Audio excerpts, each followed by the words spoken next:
If you would like to support the podcast, you can click the Buy Us a Coffee link on our show notes or on our website. Your support helps us keep the podcast going, and we appreciate each of our listeners so much. You can also rate and review us on Apple and Spotify, follow us on social media, and don't forget to tell your friends and family about us. I'm Darlene. And I'm Melody. This is Hard Times and True Crimes.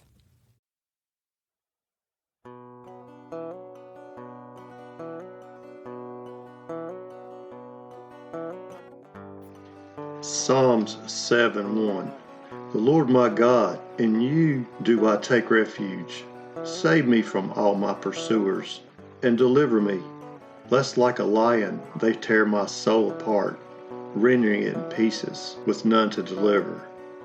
O Lord my God, if I have done this, if there is wrong in my hands, if I have repaid my friend with evil, or plundered my enemy without cause, let the enemy pursue my soul and overtake it, and let him trample my life to the ground and lay my glory in the dust.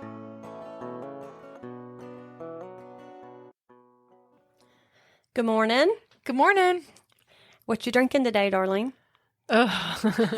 Ginger turmeric tea with a splash of cream. And what do you think about it? It's disgusting. It is disgusting. So we didn't have a sponsor this morning because the place we were going to have was closed. Mm-hmm. And I just stopped by Aldi and grabbed some ginger turmeric tea. It looked interesting.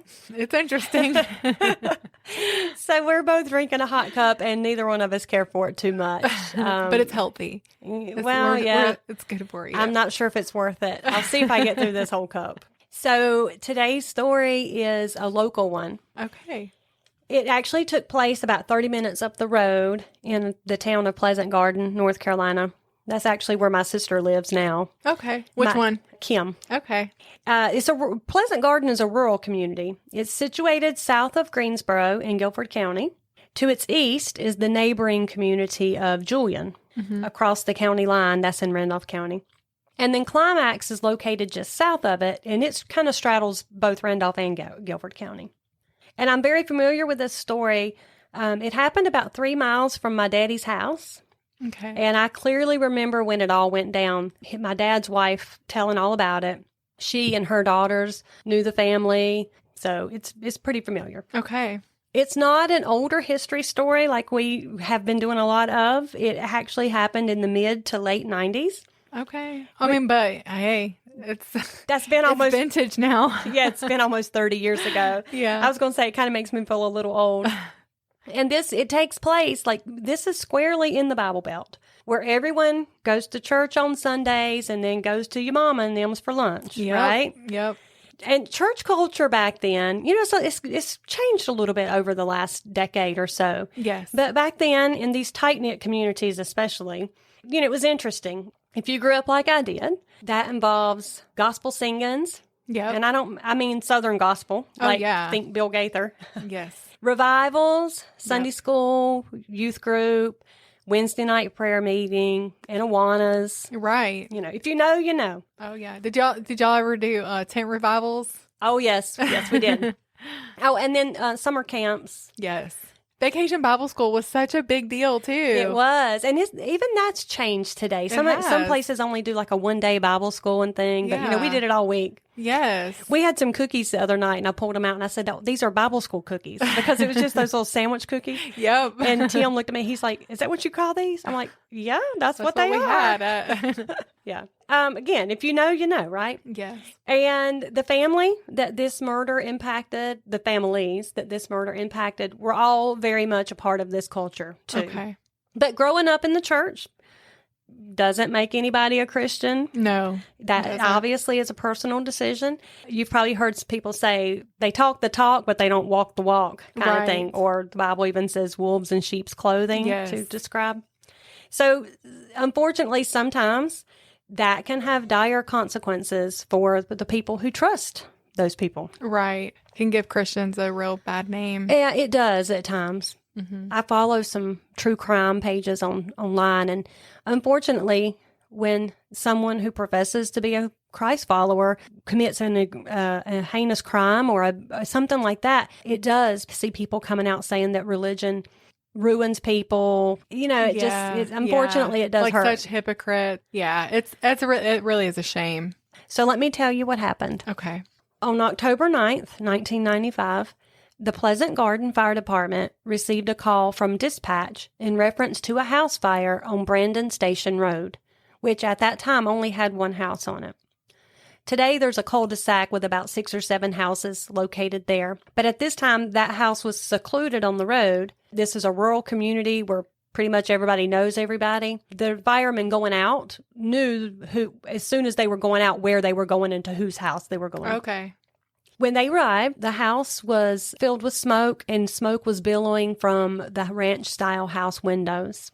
This home was owned by Ted and Patricia Kimble. Patricia's brother, Reuben, had made the initial 911 call when he had gone by to check on her and discovered the smoke. He then sent his wife, Christy, over to get his father, Richard, who lived less than 2 miles away. Mm-hmm. They felt sure that Patricia was inside the house because her car was in the driveway. And what about the husband? Well, Patricia's husband, Ted, was at work. Oh. So he owned a building supply company in neighboring Greensboro. But he had also recently taken a second job in the evenings at a place called Precision Fabrics. And while at work, he had called home and he couldn't get Patricia on the phone. And then he called over to the church and he couldn't get her there. So he started getting a little concerned at that point. And he alerted her brother, Reuben, asking him to run out and check on her. So that's why Reuben had gone by to check. And that's when he discovered the fire. That's scary. It is. Well, the firemen were able to get inside and quell some of the smoke, and then they spotted flames in the hallway. As they worked their way through the house, one of them fell straight through a hole in the floor where the fire had been so intense it had burned a 4-foot area straight down to the crawl space under the home. When this fireman managed to recover himself and gain his composure, he was very disturbed to realize he had landed on a body, a badly burned body. I mean, it was a horrifying discovery. Once they managed to get the fire contained and investigators from the Guilford County Sheriff's Department had reached the scene, immediately they realized this was not a random house fire that had been caused by faulty wiring or a kitchen mishap. Right. The burn pattern along the wall and winding through the house, along with a gas can found in the kitchen, was proof enough of that. They did not mention this to the family yet, though. So there was some accelerant used. Yes, and left behind. Right. I was going to say, what an idiot. Right. The scene, although grisly, also prompted many questions in the minds of the detectives. The house looked as if it had been ransacked, yet it was just a little too neat to be called ransacked. Dresser drawers had been pulled out, like in the master bedroom, but they had been kind of like stacked neatly. And the mattress was halfway off of the bed, but it wasn't like askew. It was just neatly slid off the side. Cash was left behind, as well as jewelry. So they're wondering, had the homeowner surprised a burglar? And if it was somebody who had broken in, they had missed taking the valuables. And they thought, well, maybe they were looking for something in particular. Or maybe they had just done a really bad job of staging a break-in. And who was the person they had found in the crawl space hole? They knew it was not the male homeowner, Ted, because he had been contacted at work, and by now he had arrived at the scene. In an effort to keep the family away from the scene while they investigated it, offers had asked the family to gather at their church, South Elm Street Baptist Church, which was about 5 miles away. Of course, the family already had a sinking feeling that Patricia was the one inside and that she had not made it out of the house. I wasn't clear about this. Did somebody call her husband and tell him about it, or he couldn't get a hold of her, so he was nervous and called her brother? Yes, he couldn't get a hold of her when he called home or the church, so he called the brother and asked him to go check on her. Does he have an alibi? I will get to that. Okay. But I will answer you, yes, he does. Oh, okay. So when I said Ted had been contacted, they just called him back and said, hey, there's a house fire here. Right. That's what had happened with him. Okay. Okay, I'm going to give you the disclaimer. I'm going to describe the scene a little bit more in detail, and it's somewhat graphic. So just, listener, be aware. When the firefighters were given the okay to retrieve the body, they scooped it up with a sheet and moved it into the carport. It was already charred. The left foot and lower right leg had burned almost completely away. When the body was flipped over, because it had been found face down, they observed that the chest cavity had a burned hole, exposing the insides and part of the stomach. The skin around the scalp, chest, and thighs was splitting open. And while observing the body, they spotted another notable detail. There was a small hole in the back of the head. The victim had not died from the fire. The fire had just been an attempted cover-up of a murder. Now investigators had the dreadful job of informing the family. Why do people think they can get away with stuff like this? I know, but we see it all so the time. often. It takes, I feel like a certain level of arrogance to think everybody else gets caught, but I'm not gonna. Yes, you nailed it. So I'm going to tell you a little bit about these homeowners. Okay. Patricia Blakely Kimble, but her maiden name was Blakely. She had grown up in Pleasant Garden in the family home on Branchwater Road, besides some extended family, some cousins and that kind of thing. Her parents, Richard and Sheila, had stayed married until their 2 children, Reuben and Patricia, were grown. But for reasons not truly understood by Patricia, had then gone through a bitter divorce. Now their mother, Sheila, lived with Reuben and his wife, Christy, and Richard, their father, lived in the family home, and his mother, Bertha, lived there with him. Patricia had dreamed of growing up, finding a husband, and having the white picket fence that many little girls dream of growing up. But after high school, while her friends were starting to marry, she had yet to find the one. At times, she worried maybe her prince wouldn't show up. But by the time she was in her mid-20s, that concern was growing a little bit. Now, she didn't let that stop her from pursuing the other part of her dream, the white picket fence part. Patricia was adept at managing her finances, and she actually had bought her first house, the one at Brandon Station Road, at the age of 23, all on her own. But that didn't stop her from praying that the Lord would bring her a husband. Yeah. She was a devout Christian, and she had not given up hope that the Lord had somebody for her. She just had to trust him and his timing. Right. Now, Ted Kimble had grown up in the community of Pleasant Garden, too, from the time of around age 10. His parents had married young, 16 and 15. And so they had their boys early on, too. So they were really just kids themselves trying to raise kids. Yeah. His dad, Ronnie Kimble Sr., drank a lot in those days, and the relationship with his mother could be volatile at times. Until one day his father turned his life over to Christ. And then he enrolled at Liberty University and accepted a call into ministry. That's awesome. Once he finished school, he brought his wife Edna and their 2 boys, Ted and Ronnie Jr., to Julian, North Carolina, which is, adjacent to... my mother-in-law lived there. Oh, did she? Yeah. Okay, so you know where we're talking about. And so he took a job as senior pastor at Monette Road Baptist Church. Do you know where Monette Road is? I don't think so. Ted and Ronnie Jr. had grown up in church as well, at times attending private Christian schools. The family had struggled financially over the years, living on a meager pastor's salary. Yeah, I was going to say, I think that's par for course. It is. When you're a pastor. And they lived in a single-wide mobile home for many years, and perhaps that's what contributed to Ted's work ethic. He had gone to work at Lyle's Building Supply before he could even drive. The owner, Gary Lyles, was a member of their church, and he had watched Ted grow up. He knew Ted had a drive to work because he wanted the nicer things in life that money could buy, things he didn't have growing up. But unfortunately, he also recognized that Ted's desire for things did not bleed over into a life of plenty. He knew how to make $1, he just didn't know how to save $1. He didn't really have an understanding of delayed gratification. Yeah. If he wanted something, he wanted it now, whether he could afford it or not. Sounds like me and you.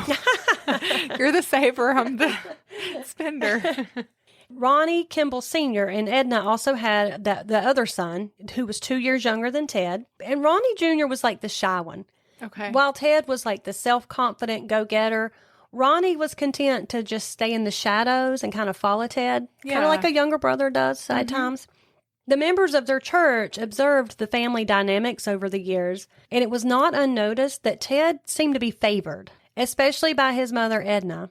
Ted seemed to do no wrong, while Ronnie took the fall for much of the boys' antics, even if they had been instigated by Ted. Oh. And some people said that he was a little bit slow, That Ted was? Ronnie, That the younger Ronnie brother. was. Okay. Mhm. The boys had mostly grown up socializing with their friends in their small community and church. But the congregation at Monette was aging, and there were not that many friends their age there. Yeah. So after high school, Ted decided to start visiting the larger church, South Elm Street, where many of his school buddies went. And South Elm, they actually had a thriving network of young people at this time. They even had like a college and career Sunday school class. Oh, wow. It was a great place to possibly meet a future spouse. Mm-hmm. When Was I he was looking?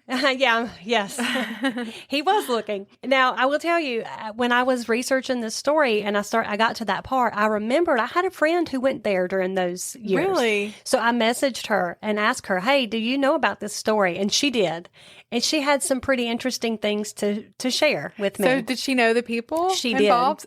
That's awesome. Yeah. So she did go to church with them there. Okay. Ted had begun dating Janet Blakely. Okay. They had met in high school and had dated.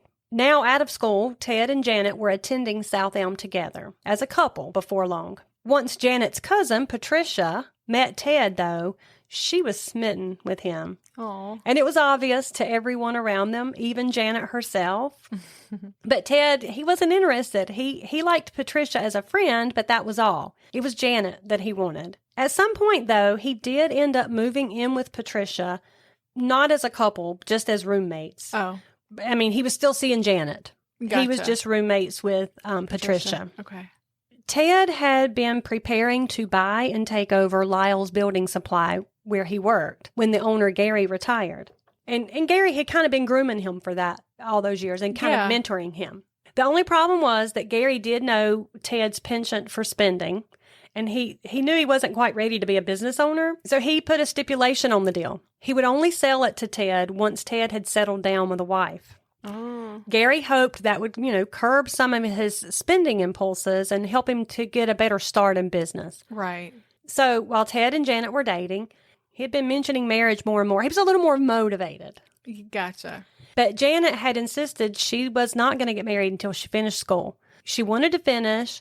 Her parents actually wouldn't pay for school if she was married. Okay. Though they wanted her to finish. Yeah. She hadn't said this yet, but she wasn't sure if Ted was really the one for her. She was having some doubts. Some doubts. Gotcha. There were some red flags, and she had quite an independent streak of her own, and she wasn't really going to give that up for somebody so accustomed to having his way like Ted was. Yeah. Now, she hadn't told Ted that yet.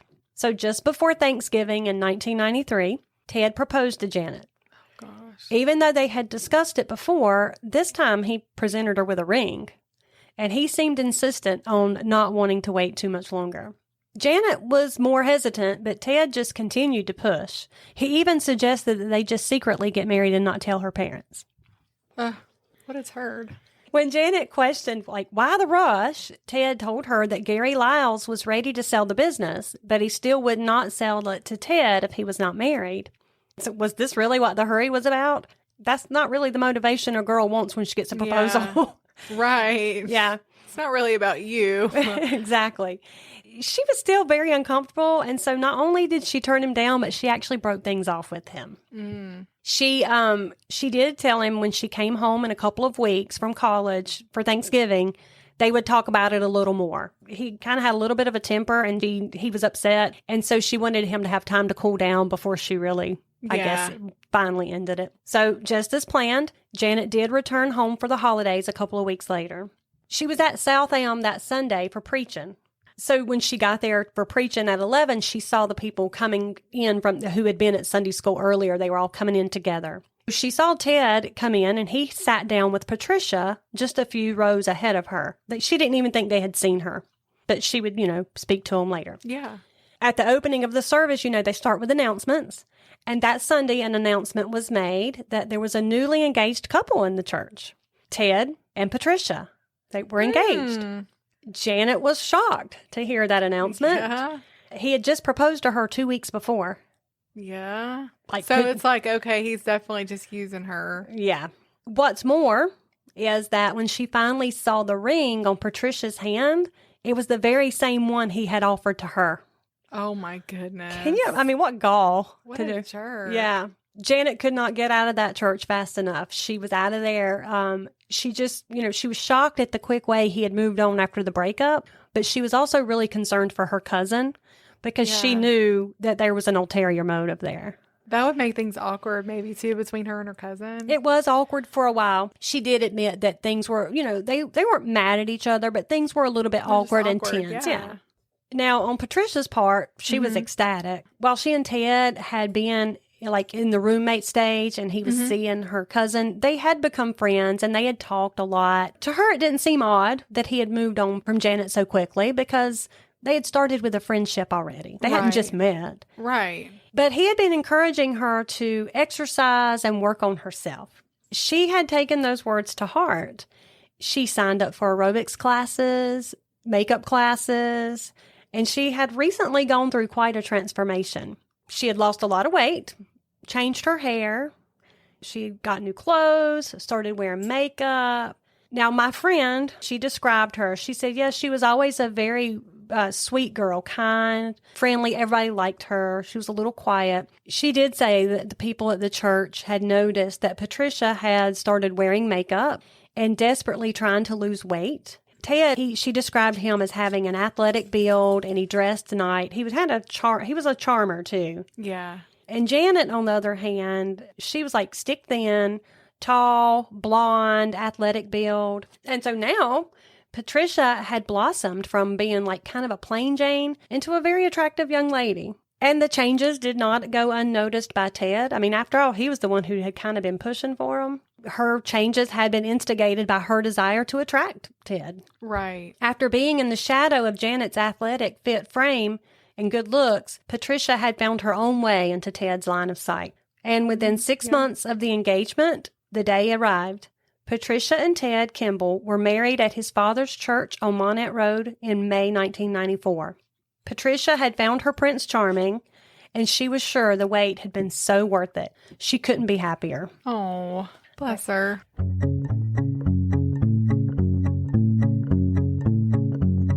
Okay, so now let's go back to what happened in 1995.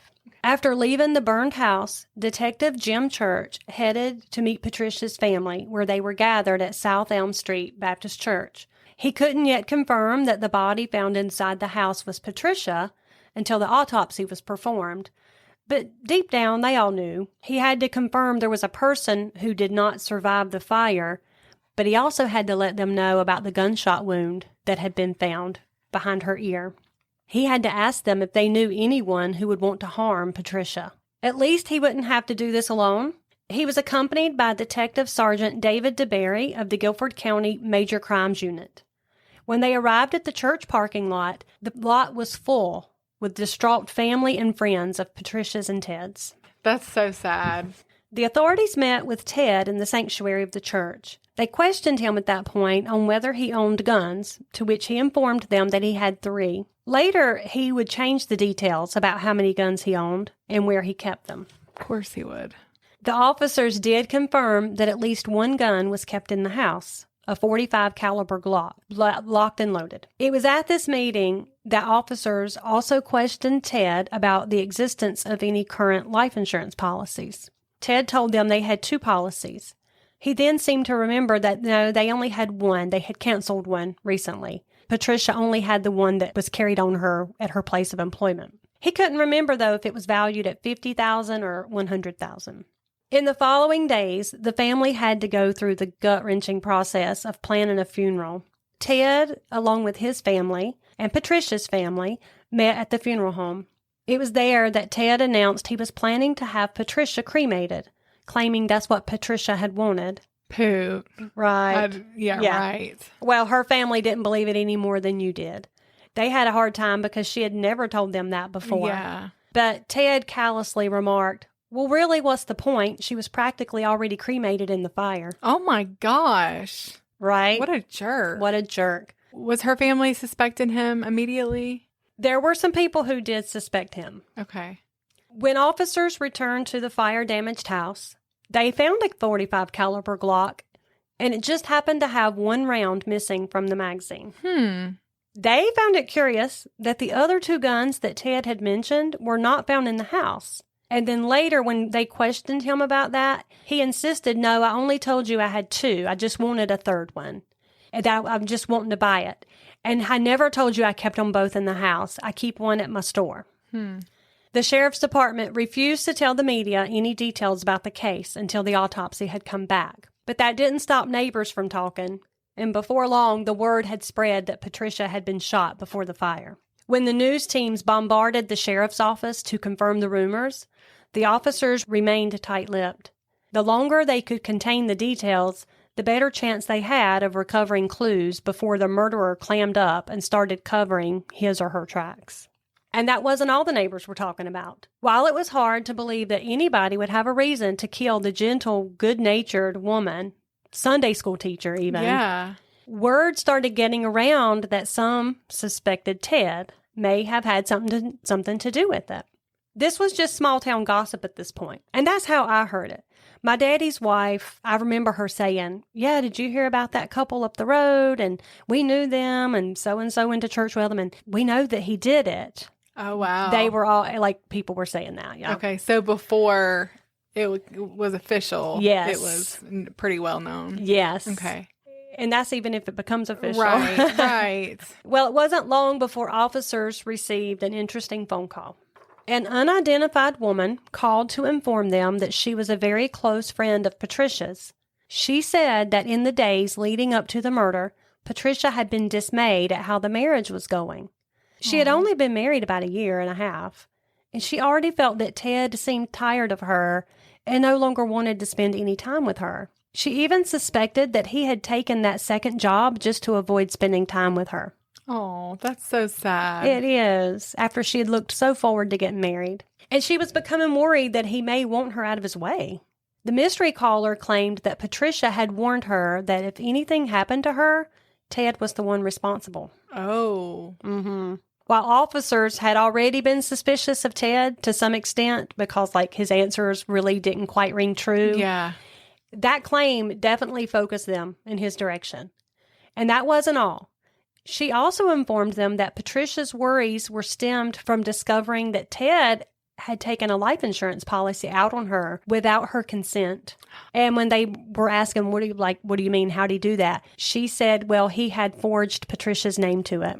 Oh, my goodness. Yeah. So this was pretty credible because, I mean, yeah, if they can check it out, right? Exactly. And they did. The detectives had a sit down with the life insurance salesman who had taken the application from Ted on behalf of Patricia. Ted had told him, well, Patricia's really busy at work and she just doesn't have the time to get by here, so I'm going to handle all the paperwork. But they did say, well, she has to sign it. He said, okay, well, just leave it and I'll have her do that. However, what he didn't realize, I guess, was that in order to take out life insurance, there has to be some kind of a medical exam. Usually they'll take some blood work, that kind of thing. So when the life insurance company contacted Patricia to set up an appointment for that, she was clearly surprised about the policy. Yeah. She had no idea that the application had been submitted and was obviously upset about that. Turned out that policy was worth $100,000, but it had a rider on it that in case of accident, it would pay out $200,000. Oh, my goodness. Well, without the medical exam, that policy was not able to be written. And that it all had just taken place within a few days before that. And so Ted was not aware that that policy was not in force yet. Okay, so all this had happened just before she was murdered? Just before. Oh, my gosh. What a complete moron. Mm-hmm. When officers contacted the agent a couple of days after the fire, he actually reported that, Ted just called this morning asking when he could collect on the policy. He had already lied, right? Yes. And said that they only had the one policy. Okay. Yes. Ted was going to be sorely disappointed to find out there was not going to be a payout. Yeah. Yeah. That policy was not even in force. I wish I could have seen the look on his face. I know. The mystery caller was not the only one who was concerned either about Ted's possible involvement. You asked earlier about her family. Mm-hmm. Patricia's brother and sister-in-law, they also did harbor their own concerns about Ted. It was something about the way Ted had been behaving the night of the fire. Just didn't sit right with them. You know, even when Ted had called her brother to have him go check, he sounded really panicked, as if, like, I'm so worried about her, I can't get in touch with her. And it just didn't quite ring true either. Right. Especially because he doesn't even act like he cares about. And it's just weird. Like, my husband, the first thing that's just not what men typically do. And I did try to put myself, like, thinking, okay, but back then, everybody didn't have cell phones. Yeah. But still, I don't think your mind is going to immediately go check on them. I can't find them. No, I mean, now, to be honest, my mother, we're like that. Well, women My are. mom couldn't get a hold of me the other day. She's like calling my sister, my husband. Darlene didn't answer her phone. But my husband, like, I could be gone all night and he would be like, she's probably went to visit her sister. Yeah. Well, I will say, like, my mind, when I first got married, if my husband was late coming home, I'm like, oh no, he's in a ditch somewhere and he can't, like, he's unconscious and nobody knows and he's bleeding out. So I am like that, but men don't typically do that. Yeah. I don't think my husband's ever worried that I was laying somewhere in a ditch. No. I'll be like, were you worried about me? He's like, nah. I figured you were. I would hear something if something was wrong. Exactly. So her family had voiced their fears to the investigators as well. But yeah, they just knew something wasn't quite right. That intuition is usually pretty spot on. Mm-hmm. And in addition to that, Ted had kind of been doing some eyebrow raising things anyway. His daddy's church took up a love offering for him right after the murder because, you know, churches do that. You know, if you're going through a hard time, we'll take up a special love offering. Which I feel bad for his dad. It's not his fault. Right. But golly. And Ted used that to buy a new motorcycle. Oh, my goodness. Yeah. I mean, that's a lot of audacity right there. And he started bringing other girls to church. What? Yeah. Which does not scream the behavior of a grieving husband. No. Oh, my goodness. And I'm not talking about months later. I'm talking about shortly after. That's terrible. Yeah. What a slap in her family's face. Can you imagine how they must have felt? No. And then there was Janet, the cousin, who's also the ex-girlfriend. She actually was asked, the investigators went to see her. She confided to them that Ted was the kind of person to push hard for what he wants without regard to anyone else. She said she had known him to scratch his own car and then file a false insurance claim. Oh, wow. He knew how to get what he wanted, whether it was through falsehood or force, whatever it took. And she was actually able to give the officers the name of someone else that they should contact about a story that had happened concerning Ted in high school. The officers went to see this young lady, and I'm going to call her just by the letter M. Detective Church was able to have a sit down with this young lady, M. She recounted quite an eye-opening event. She, in high school back in 1989, had become pregnant with Ronnie Jr.'s baby. Ted and Ronnie drove her to an abortion clinic. She was having second thoughts already, and really, she wanted to talk to Ronnie alone about the predicament. Like, are we sure we want to do this? However, Ted wouldn't even let them speak to each other alone. He was in control of that situation from the get-go. He drove them to the clinic. And when M hesitated and wasn't sure she wanted to get out of the car and told him it was none of his business, he threatened her with a gun. What? She said he grabbed her by the hair, shoved a gun to her head, and called her a few choice names and told her, "Our daddy is an effing preacher, and you ain't going to embarrass my family. You got that?" Oh, my gosh. And it turns out he may have had more to risk than embarrassment anyway, because it seemed like this baby actually could have possibly been Ted's, not Ronnie's. But Ronnie was not aware of that, and neither of them told him. Wow. This girl, she got in line and did real quick and did what she was told, fearing that if she didn't, Ted would make good on his threat. That is crazy. Yeah. Yeah, he's capable then of whatever. Yeah, very capable. So with all of those mounting, circumstantial to be sure, but definitely red flags. I'm sorry, how old was he at the time of the murder? He was mid-20s. I believe Patricia was 28 and he was 25. Okay. He was a few years younger. Okay. They definitely have honed in on Ted now. Okay. And so they're going to check his alibi. Yeah. He had claimed to be at work during the evening when the fire had started. And sure enough, there was actually proof of him clocking in and being at work during that time. So his alibi checked out. But that didn't deter their suspicions. There was just too much other stuff that made that questionable. I hope it's not his little brother. Well, investigators started wondering, gosh. maybe he had an accomplice, but who would that be? And of course, their first person to check was his younger brother, Ronnie Jr. Did Ronnie have an alibi? I don't want him to have done it. Well, I'll tell you about Ronnie. Let me tell you about him. So Ronnie was now a Marine. Oh. He's stationed at Camp Lejeune at this time. Okay. My son. That's where he's. Yeah. However, during the weekend of that fire, the fire happened on a Monday. The weekend prior to that, Ronnie had actually been in town. He had happened to be home in Julian with his wife, Kimberly, on the weekend. Okay. And that Monday had not returned yet to base. When his whereabouts on the day of the murder were checked out, there was a space of 2 hours between 4 and 6 p.m., which was the very time when Patricia was considered to have been killed, that there was no accounting for where he was. They had talked to his wife and his in-laws, and they had said, yeah, he was here doing this at this time, but nobody really had anything to say, oh, I saw him during this space of time from 4 to 6. So now it was time that they had to pay him a visit. When Ronnie was questioned, he acted very odd. At first, he wouldn't give a straight answer for anything, and he just kept saying, I can't believe anybody would want to hurt Patricia. He just kept going back and forth between being like animated and then nervous and then sad, and he was just kind of all over the place. Still, at no point was he able to account for his time between 4 and 6. He would say, I was working on underpinning my trailer with my in-laws, but they did not confirm that those 2 hours that he was there. Okay. Finally, during that interview, he got nervous and he just got up and left abruptly. After this, Sergeant DeBerry drove to the beach where Gary Lyles had retired.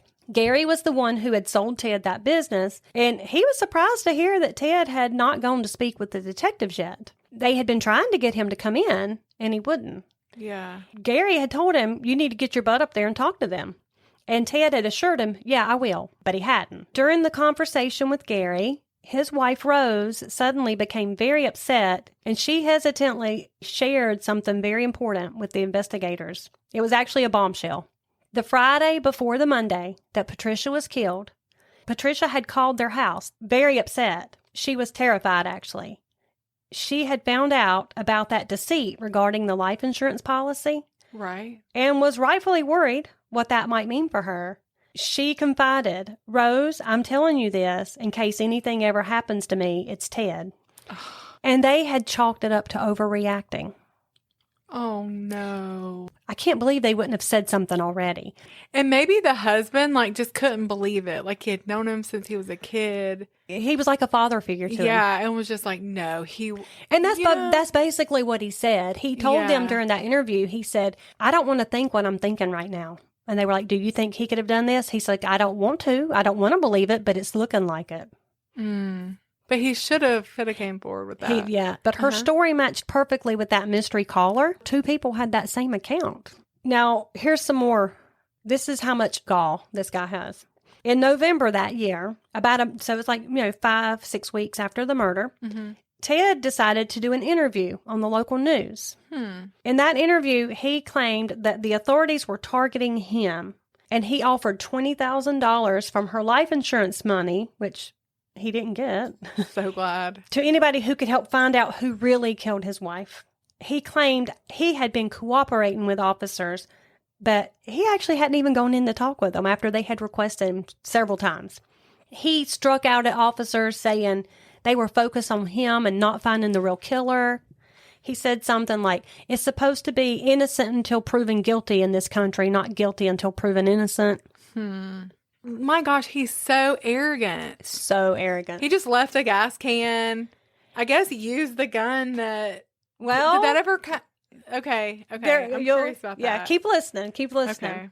But that was a very brazen interview. Yeah. And even in the interview, he would go from being mild-spoken and grieving over his wife to being mad and then kind of cocky at times. It was kind of bizarre. I read several accounts about it in the News and Record, and I'm like, man, he's kind of... Yeah. Frustratingly, though, with all that mounting evidence pointing directly at Ted and the officer's suspicion that Ronnie was probably an accomplice, they didn't really have any physical evidence.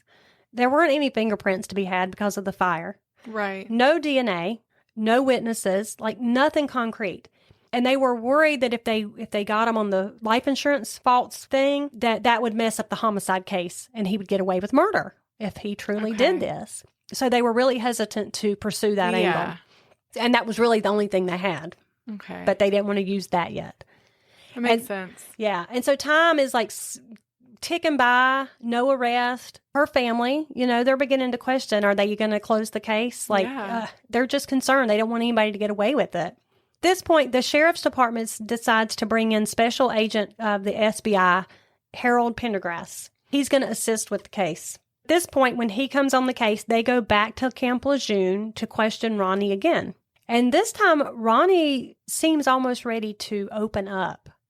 He gets very, very close to telling them something. They were really sure he was getting ready to give a confession. Yeah. But then suddenly he just got scared and he ended that interview abruptly again. And it was another dead end. It seemed there was going to be no breaks in the case. And they desperately needed a break in the case. Yeah. Somebody who knew something, who could put somebody somewhere. Right. They needed something to go on. And 15 months after the murder, one came.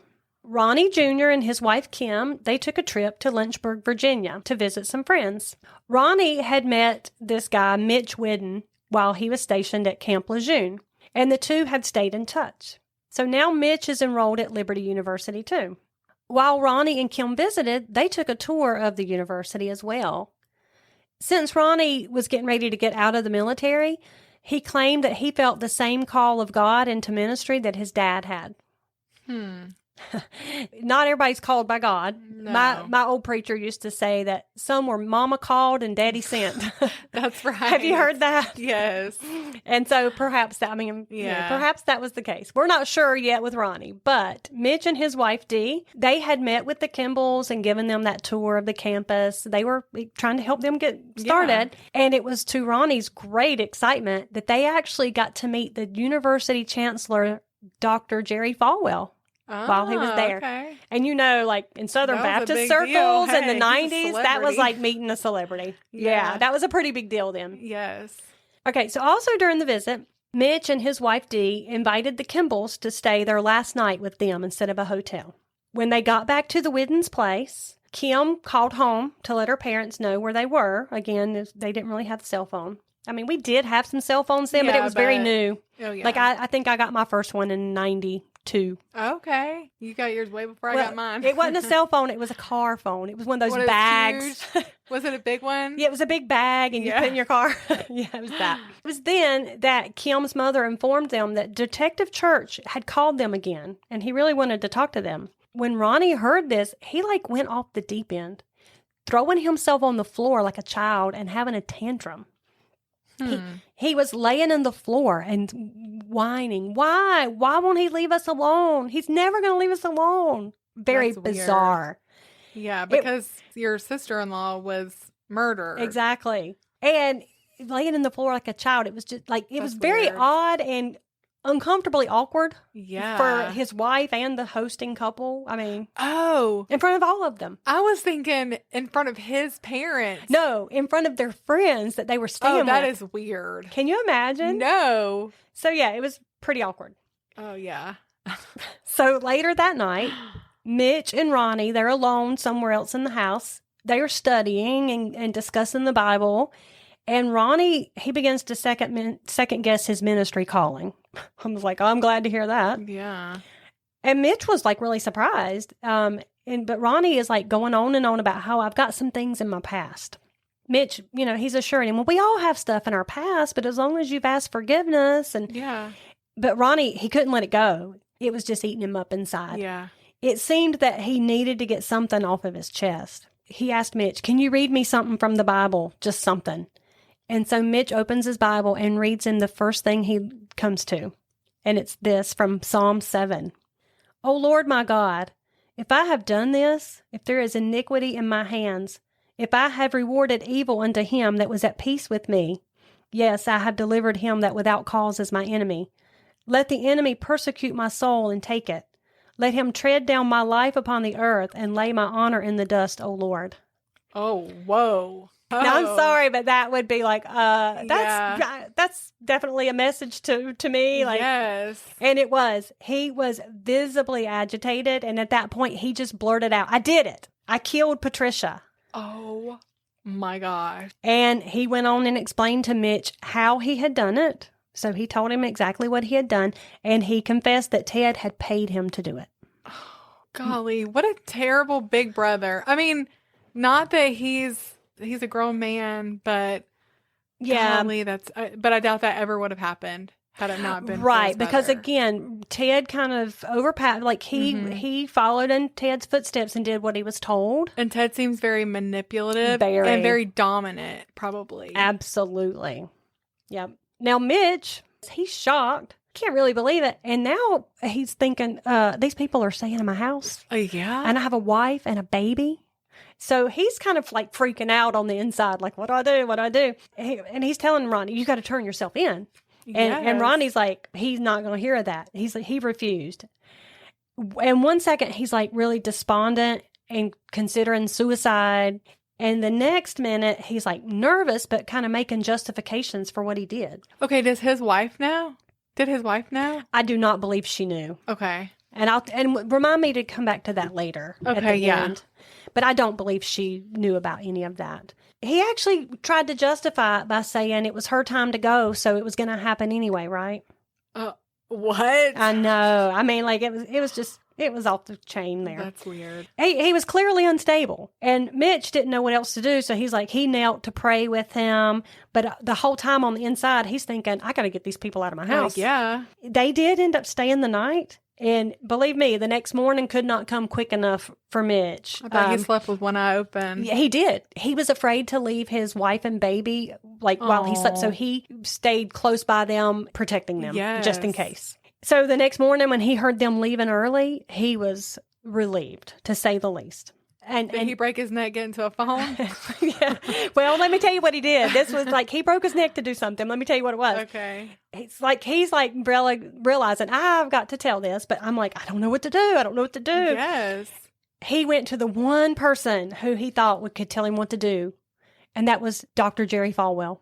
Oh my goodness. He goes to the chancellor's at a game, watching a game, and he goes and wants to speak to him. And of course, there are like security there. Right. And he's probably like, this guy probably don't know him. Yeah. And they're like saying, just- he's watching a game. You can't see him right now. Make an appointment. And he's like, no, I got to see him. And he's making quite a scene. And Jerry Falwell sees him. And so he's like, oh, no, let him through. I remember meeting him yesterday. Oh, wow. He remembered him. He tells him, like that guy that you met yesterday, he confessed this to me last night. I mean, he laid it all out there. And isn't that bizarre? That is crazy. Shortly after that meeting, detectives in Greensboro, they received a call from the university. An attorney named Jerry Falwell Jr., the chancellor's son, who was an attorney for the school, explained, there's a young man in my office who has some pretty important information he needs to share with you. Wow. That is insane. That is That insane. was a crazy twist. Yeah. And Falwell Jr. has since been embroiled in his own controversies, as you're well aware, but this is not the episode for that. So I'm going to move on. So that's what's going on with Ronnie. Let's go back to Ted for a minute. Okay. During the 15 months since the murder, Ted had gotten himself into some other unsavory actions. I guess he didn't get that insurance money he needed so badly. Mm-hmm. He had graduated from fraudulent insurance claims into downright theft, influencing some of his employees at the building supply store into helping him. They were going to construction sites, businesses, homes, even churches in the area, stealing construction supplies and materials, and then taking them back to his store to resell. Oh my gracious. What? Can you believe this guy? And unbeknownst to him, he was about to get caught on those crimes as well. Due to Mitch's admission to the detectives about Ronnie's confession, in March, that was the break they needed. Yes. So in March of 97, authorities, they got all of their paperwork ready to go, and they got arrest warrants for both boys. And now all they had to do was serve them. And there was some concern about apprehending Ted because they knew he was known to be armed. Yeah. On April 1st, 1997, officers in 5 different cars made a plan to arrest Ted on his way to work. Now, Ted did actually stop for the officers without incident. His mother was in the car. He was giving her a ride to work. And he asked, have I been speeding? They informed him that he was being arrested for murder. And he told his mother, call my attorney, and was taken off in handcuffs.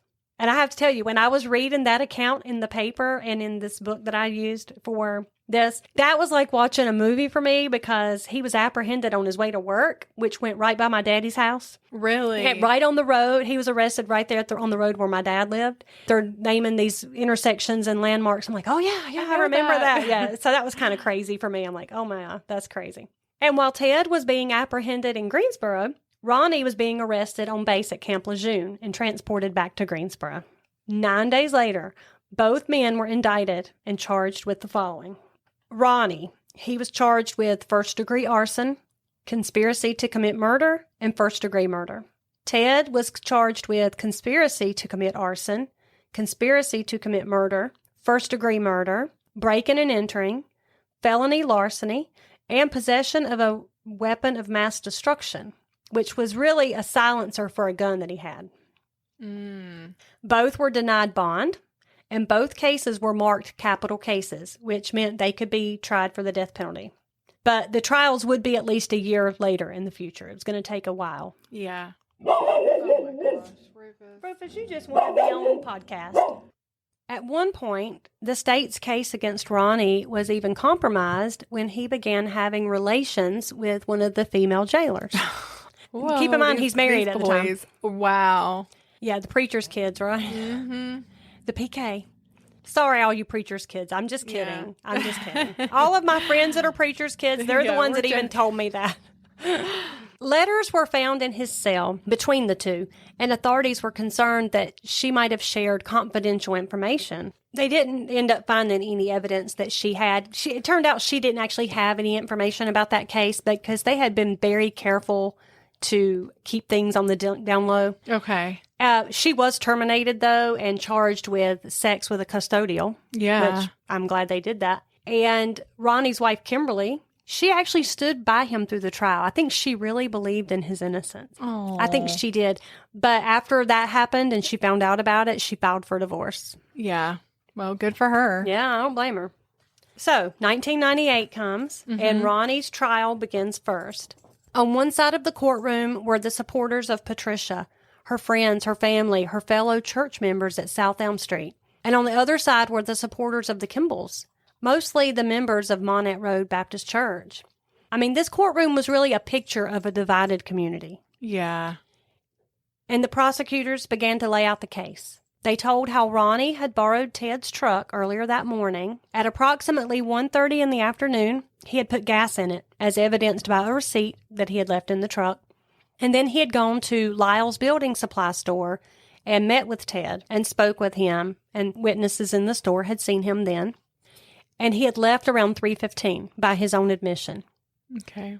Well, Patricia had left work a little early that day. She had left around 3:30, telling her co-workers she was going to go home and mow and do some yard work. The theory was that Ronnie had arrived at the home before Patricia, slipped in the door, and lay in wait for her there to ambush her. When Patricia arrived home, she entered the back door, walked through the kitchen and down the hall toward the master bedroom to let her dog out of the bathroom where he stayed while she was at work. And she never made it to the bathroom because she was shot within seconds of entering her home and died immediately of that gunshot wound to the head. I'm glad it was quick anyway. Yes, and she dropped right there in the hall and fell face forward. The investigators did say she didn't suffer. She never saw it coming. Unfortunately, her dog never got out of the bathroom, and he was burned up in that fire. That is so sad. That is very sad. Well, Ronnie then proceeded to douse the area and her body with gasoline, and he started the fire to cover up. And he left her body to burn, hoping to cover up the crime of the gunshot wound. Mm-hmm.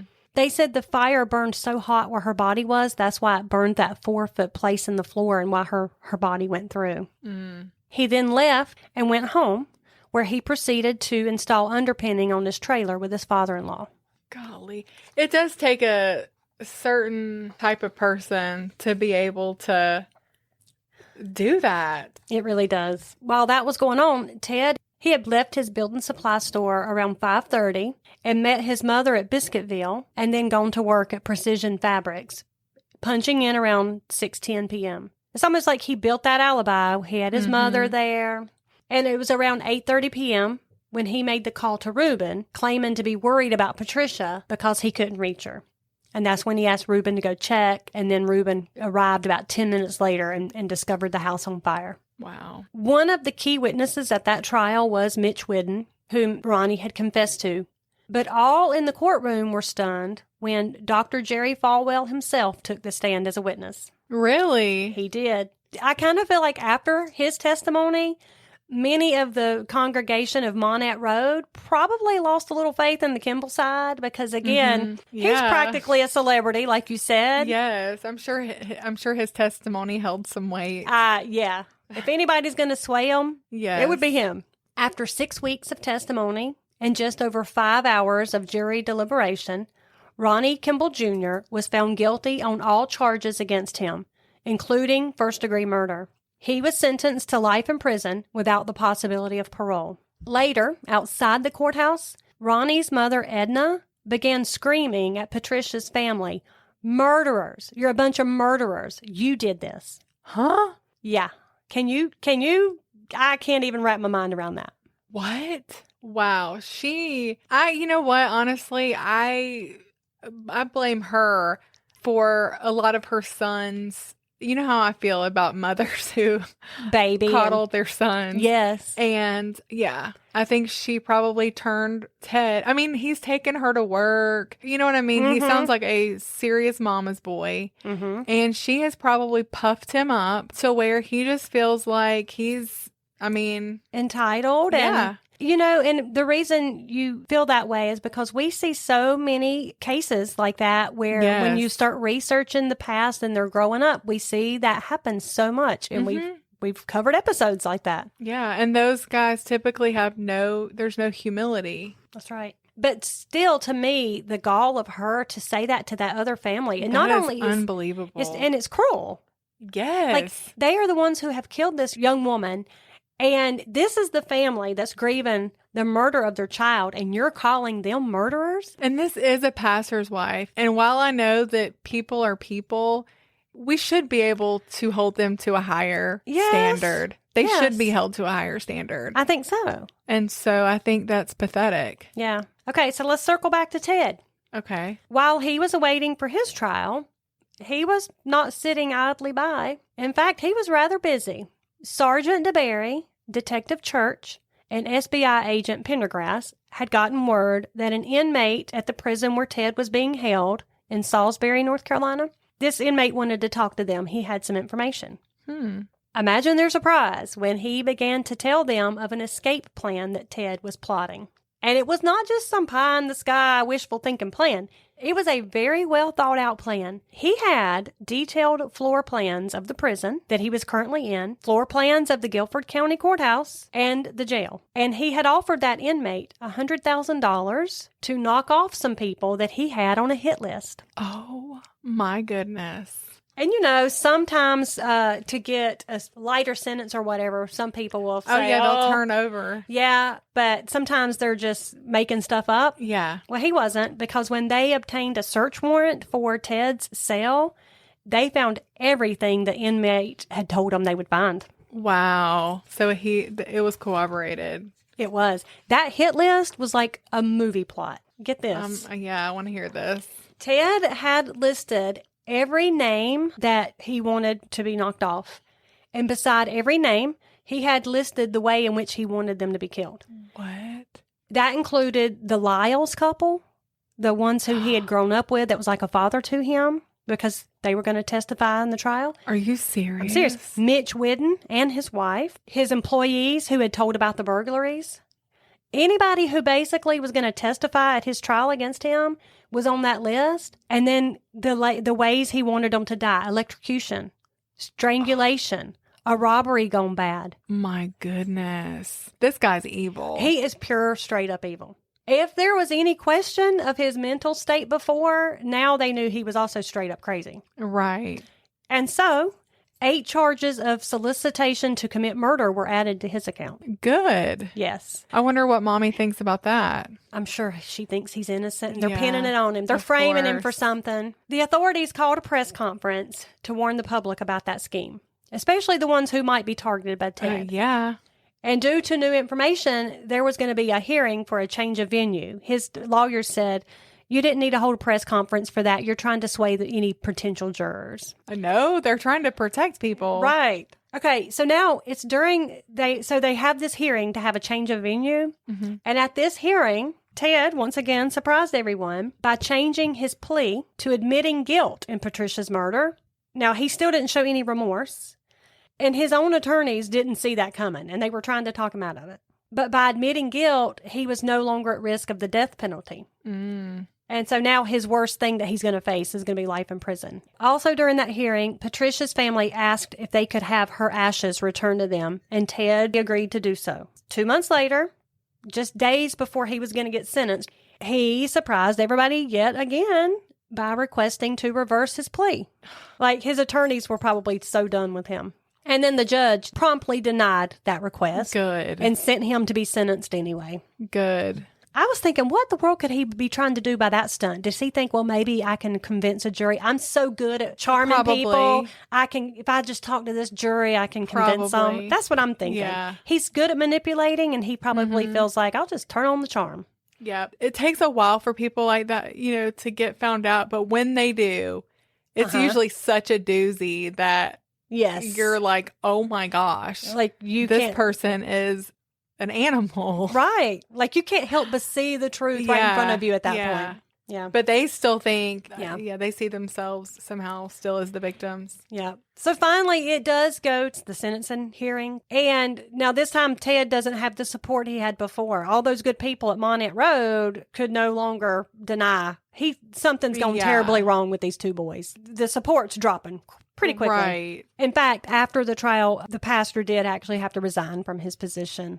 Yeah, I mean, in shame. Sure. Yeah. Gary Lyles, the former mentor to Ted, the one who sold him the business, he was asked to be a character witness at this hearing for Ted. The one he was going to have off? Yes, the one on the hit list. I was going to say, do you remember that he was on that hit list? Can you believe this guy? He's asking him. And of course, Lyles denied. He declined that invitation. Now, I will say, my friend that went to church with them, her husband also was asked he had seen Ted the day of the murder. Right. At one point, he was asked if he would testify that he had seen him, I guess kind of like corroborate an alibi or something. Right. But then in a few days after that, that's when new information came to light and people started realizing he probably did this. And so he declined also to witness at that trial. Good. Yeah. Good. This guy's unbelievable. Yeah. So I know, he really is. So this time when the judge asked Ted about wanting to reverse his plea and all of that, he said his attorneys pressured him to enter the plea, and he informed the judge, I want to speak for myself this time. And then he starts giving them his sob story. He's like, he was fearful for his life when he consented to that. The cops, those bad cops, were threatening him. Oh, poo. And they are the ones who made him implicate his own brother. Just a bunch of garbage. Yeah. And not even the judge. Not even he believed that. He denied. He's like, no, you're not returning that plea. Also, this time when he was on the stand, he was asked about returning those ashes to her family like he said he would do. And he smugly replied, oh, I don't even have those anymore. I scattered those over Black Mountain before I was arrested. He was either lying just to not give them back, or he had lied before when he had told them he would. So just a jerk. Just a butt. Well, he'll probably fit right in where he's at. Yep. Finally, on March 5th, 1999, 3.5 years after Patricia Blakely was murdered, Ted got what was coming to him. He was sentenced to 107 years in prison with very little chance of parole. Good. And he is now sitting in North Carolina's Central Prison in Raleigh, where hopefully he's going to remain for the rest of his life. Actually, he's not at Central Prison anymore because I just looked up his prison record, and they have since moved him. He is still in a prison in North Carolina where he will be for the rest of his life. Good. I'm sure he probably feels like he can manipulate a parole board into letting him out, but I just don't think anybody's going to buy that. I don't think so either. He's dangerous, obviously. Obviously. He's actually tried to escape twice. Really? So, I mean, I don't think he'll give up trying to escape. The Blakeleys now had some sort of closure. My sources for this episode I drew heavily from a book called Unholy Covenant by Lynn Chandler-Willis. And also several newspaper accounts in the Greensboro News and Record, especially the quotes I used were from mainly her book. And then I drew from my personal memories of this case. And then my friend who had gone to church with Patricia and Ted at South Am, she shared some with me as well. Those sure were some hard times. Yes, they were.